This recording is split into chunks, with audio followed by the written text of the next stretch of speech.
আমার স্বামী একজন চরিত্রবান ছিলেন। আমি তাকে সবসময় অবহেলা করতাম।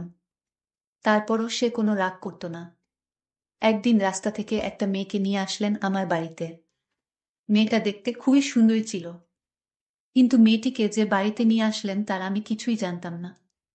মেয়েটিকে লুকিয়ে রাখতেন। একদিন আমি হঠাৎ রুমে গিয়ে যা দেখলাম তা দেখে আমার মনে হলো পায়ের নিচ থেকে মাটি সরে গেল। তাহলে পুরো ঘটনাটি আপনাদের বলি। আমি রাত 12টার দিকে বাড়ি ফিরছিলাম, হঠাৎ একটি মেয়ে পিছন থেকে বলতে লাগলো, এই যে শুনছেন, প্লিজ আমায় একটু হেল্প করেন। মেয়েলি কণ্ঠ শুনে পিছনে ফিরে তাকালো রাতুল। রাত প্রায় 1টা বাজে। এত রাতে একটা মেয়ে, তাও আবার কালো বোরকা, কালো হিজাব, হাত মোজা, পা মোজা পরা, হাতে বড়সড় একটা ব্যাগ।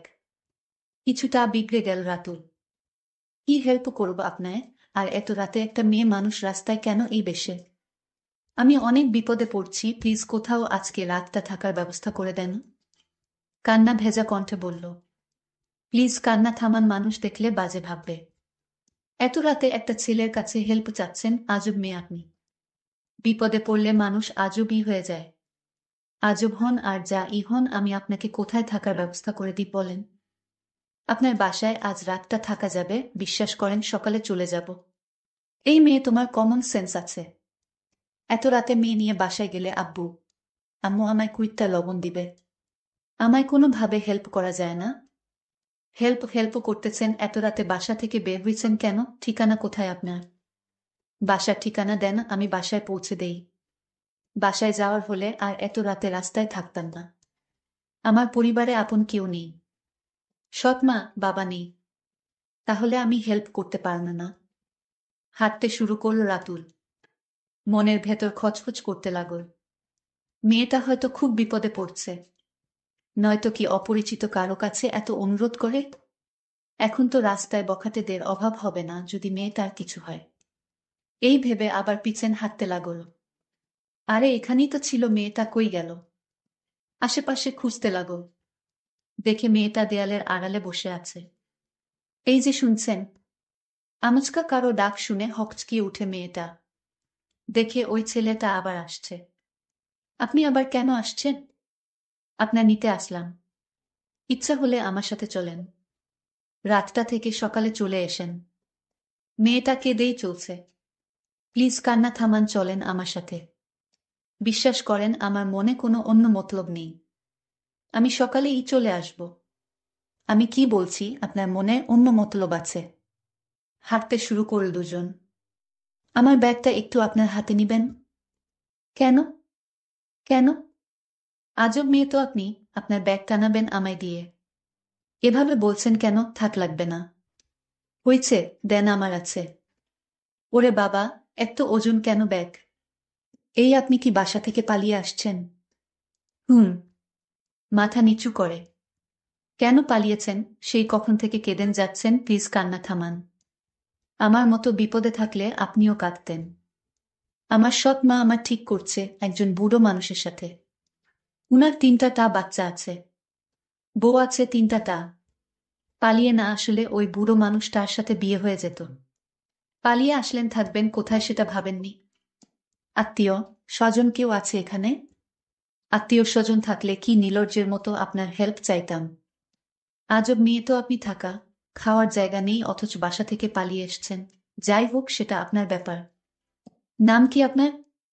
জুয়েনা আক্তার মিম। আপনার নাম কি? হায়দার হোসেন রাতুল। আচ্ছা, আমি কি আপনার বাসায় থাকবো আজকে রাতে? বাসায় না তো জঙ্গলে থাকবেন? আমায় বিশ্বাস না হলে রাস্তা মাপেন। বিশ্বাস না হলে কি হেল্প চাইতাম? আপনার বাবা মা যদি কিছু বলে? বাবা মা এখন মনে হয় ঘুমিয়ে গেছে। যেভাবে হোক ম্যানেজ করব, আপনার ভাবতে হবে না। আমি আর হাঁটতে পারছি না। হাত পা অবশ হয়ে যাচ্ছে, গাড়ি ডাকলে ভালো হতো। বাসার সামনে এসে গাড়ি খুঁজেন? মানে? মানে আপনি এখন আমার বাসার সামনে দাঁড়িয়ে আছেন। আপনি একটু আড়ালে দাঁড়ান, আমি দেখে আসি বাবা মা ঘুমাইছে কিনা। আচ্ছা। বাসার ভিতরে ঢুকল রাতুল। বাবা মা ঘুমিয়ে গেছে। যাক, আল্লাহ রহমত করছে। এই আসেন, আস্তে আস্তে পা টিপে টিপে হাঁটবেন, কোনো শব্দ যেন না হয়। আচ্ছা। এই আপনার পায়ে কি পায়েল পড়ছেন? ঝুনঝুন শব্দ হচ্ছে। হ্যাঁ, মোজার নিচে পায়েল।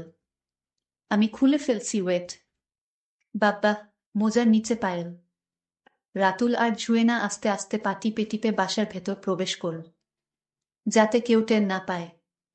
রাতুল রুমের ভেতর ঢুকে দরজায় ছিটকানি লাগিয়ে দিল। মনে হয় দ্বিতীয় বিশ্বযুদ্ধ জয় করছে। রাতুল ফিসফিস করে জুয়েনার উদ্দেশ্যে বলল, কোনো রকম শব্দ করবেন না। আর এটা আমার রুম। আজকে রাতে এখানেই থাকবেন। জুয়েনা কান্না ভেজা ফাঁপা ফাঁপা কণ্ঠে ফিসফিসিয়ে বলল, আপনি কোথায় থাকবেন? আমি কোথায় থাকব মানে? আমিও রুমে থাকব। আপনি খাটে ঘুমাবেন আর আমি সোফায়।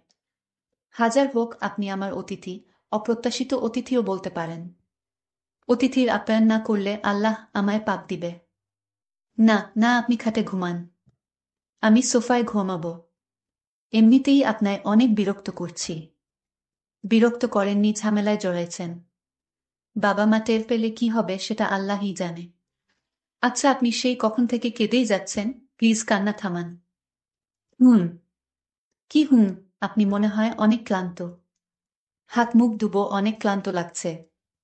আচ্ছা, আপনি হাত মুখ ধুয়ে আসেন। আমার খুব ক্লান্ত লাগছে। আমি সোফায় শুয়ে পড়ছি। আপনি খাটে শুয়ে পড়েন ফ্রেশ হয়ে। হুম। আর শুনেন, সকালে কেউ দরজা নক করলে দরজা খুলবেন না। দরজা নক করলে আপনি গেস্ট রুমে চলে যাবেন।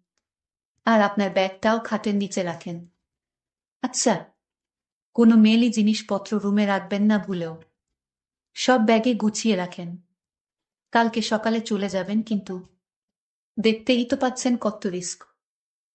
চলে যাব। আমার বউ তার বাপের বাড়ি গেছে। কালকে দুপুরে চলে আসবে। এসে যদি আপনার এই রুমে দেখে তাহলে একদম মেরে ফেলবে। কি আপনার বউ আছে? কেন, আমার বউ থাকা কি অস্বাভাবিক কিছু? না, সেটা বলিনি। যাই বলেন। যান, ফ্রেশ হয়ে শুয়ে পড়েন, আমার খুব ক্লান্ত লাগছে, এখন ঘুমাবো। রাত প্রায় 2টা বেজে গেছে। সকালে উঠে আবার অফিসে যেতে হবে। জুয়েনা হাত মুখ ধুইতে গেল। রাতুল সোফায় শুয়ে পড়ল। লোকটা কত ভালো। আমার জন্য কত রিস্ক নিল। এমন ভালো মানুষও এই যুগে আছে। লোক তার ভেতরে খারাপ কোনো দৃষ্টিভঙ্গি নেই। এসব ভাবতে ভাবতে তাড়াতাড়ি হাত পা ধুয়ে নিল। খুব ক্ষুধা পেয়েছে। কালকে দুপুরে ভাত খেয়েছে, এখন পর্যন্ত এক ফোঁটা পানিও মুখে দেয়নি। আবার খুব কান্না পাচ্ছে। চিৎকার দিয়ে কান্না করতে ইচ্ছে করছে। কান্না করলে বুকের ভেতরটা হালকা হতো। এমনটা হবে জুয়েনা কখনো ভাবতেও পারেনি। আজকের এই রাতটা হয়তো কখনো ভুলতে পারবে না। মাথার ভেতর দাগ কেটে থাকবে। লোকটার কালকে দুপুরে সকালে চলে আসবে। সকালে চলে যেতে হবে, কিন্তু কোথায় যাবে? তার জন্য যে সব দুয়ার বন্ধ। মাথার ভেতর প্রচন্ড পেইন হচ্ছে। ক্ষুধার জ্বালা সহ্য হচ্ছে না। এখন কি লোকটাকে ডাকা ঠিক হবে? অনেক বিরক্ত করছি উনাকে। খাটের উপর বসে রইল। ব্যাগেও খাবার কিছু নেই। লোকটা মাত্র শুইল। খুব ক্লান্ত বোধ হয় উনি। এখন ডাকলে কি রকম রিয়েক্ট করবে কে জানে। যে রকম রিয়েক্ট করার করুক। বিপদে পড়লে সব রকম রিয়েক্ট সহ্য করতে হয়। বিপদটা নিজের ভুলের কারণে হয়েছে, তাই সব রকম পরিস্থিতি নিজেরই ফেস করতে হবে। রাতুলের কানের কাছে গিয়ে আস্তে আস্তে বলল, এই যে শুনছেন? বেশি জোরেও কথা বলা যাবে না। আবার বলল, এই যে শুনছেন, একটু উঠেন প্লিজ। ধুর, উনি উঠছে না। এইটুকু সময়ের ভেতর এত গভীর ঘুমে তলিয়ে গেল। না, এভাবে উঠবে না উনি। অন্য পন্থা অবলম্বন করতে হবে। রাতুলের পায়ে পানি ছিটা দিল।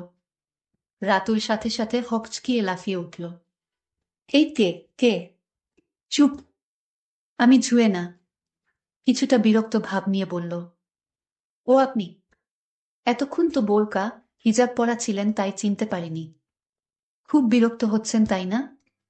জানেন আমি কালকে রাতে ভাত খেয়েছি, এখন পর্যন্ত একটু পানিও মুখে দেইনি। ক্ষুধার জ্বালায় ঘুমাতে পারছি না। যদি কিছু খেতে দিতেন। মেয়েটার মুখটা একদম শুকিয়ে আছে।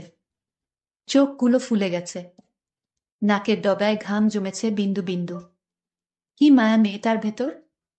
এত মায়াবী মানুষ কি করে হয়? খুব মায়া হলো মেয়েটার প্রতি। আচ্ছা, আপনি বসুন, আমি ডাইনিং রুম থেকে খাবার নিয়ে আসছি। নিঃশ্বাস ছেড়ে বাঁচল ছুঁয়ে না। না, লোকটা খুব বেশি ভালো। কি ধৈর্য! জগৎটা এত বেশি বৈচিত্র্যময় কেন? কিছু কিছু মানুষ নর্দমায় ময়লা আবর্জনার চেয়েও খারাপ। আর কিছু কিছু মানুষ খুব বেশি ভালো। তখন তাকে খাবার দিলাম। আর বলে দিলাম খেয়ে ঘুমিয়ে পড়ুন। ঠিক আছে, আর আপনাকে ডিস্টার্ব করব না, আমি খেয়ে ঘুমিয়ে পড়ছি। সকাল হলো, আপনি গেস্ট রুমে চলে যান, এখানে থাকবেন। আমি একটু বাহির থেকে আসছি। এসে দেখি মেয়েটা অসহায়ের মতো গেস্ট রুমে বসে রয়েছে। আমি এসে বললাম, চলে যান, সকাল তো হলো, আপনি তো বললেন সকাল হলে চলে যাবেন। প্লিজ আজ রাতটা থাকতে দিন, আমি কাল চলে যাব। হায় আল্লাহ, আমি কোন বিপদে পড়লাম! প্লিজ আজকের রাতটা আপনার বাড়িতে থেকে সকালে চলে যাব। আজব তো, আপনি কাল বললেন আজ চলে যাবেন, আর এখন বলতেছেন কাল চলে যাবেন। আমি বউ বাপের বাড়িতে থেকে একটু পরেই এসে যাবে, তখন কি হবে? আপনাকে দেখলে আমায় মেরে ফেলবে। আমি গেস্ট রুমে থাকবো, কোনো শব্দ করব না। মেয়েটার এমন আকুতি মিনতি দেখে আর না করতে পারলাম না। তার কথা মেনে নিলাম। একটু পর আমার স্ত্রী বাড়িতে চলে আসলো, আর মেয়েটি দ্রুত গেস্ট রুমে চলে গেল। আমি বললাম, কিভাবে এত সকাল সকাল চলে আসলে? আমাকে ফোন করলেই তো তোমাদের এগিয়ে নিয়ে আসতাম। আমার বউ বলল, আর এত দরদ দেখাতে হবে না।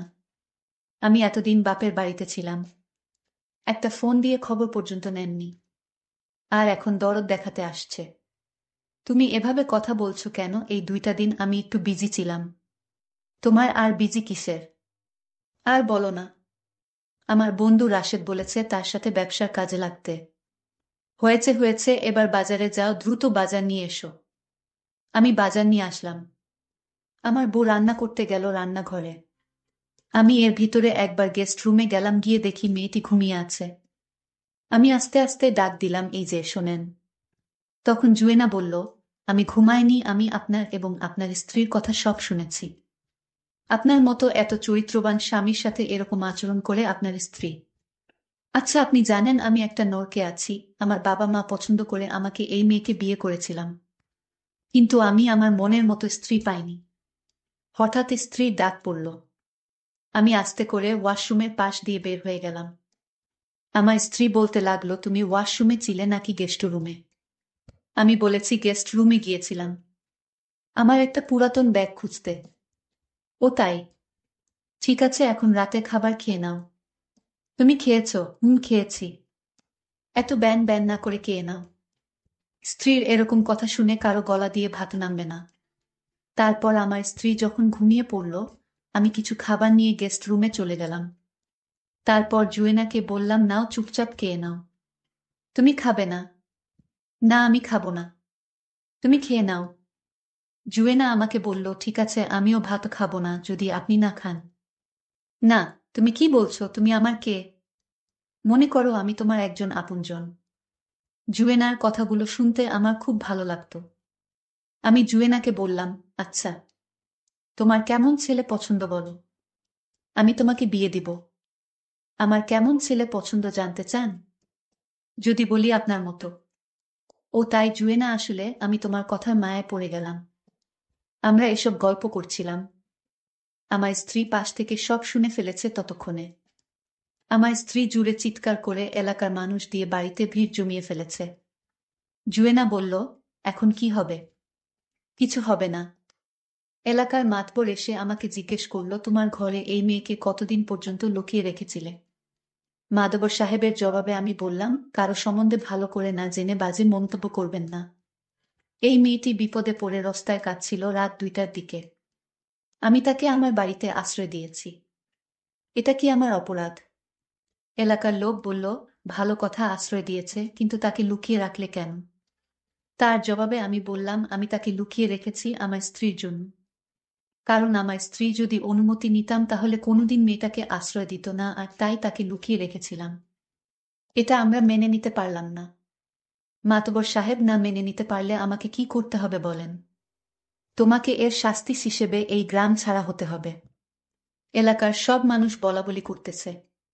হঠাৎ করে জুয়েনা বলে উঠল, মাতবর সাহেব, আমি রাতুলকে বিয়ে করতে চাই।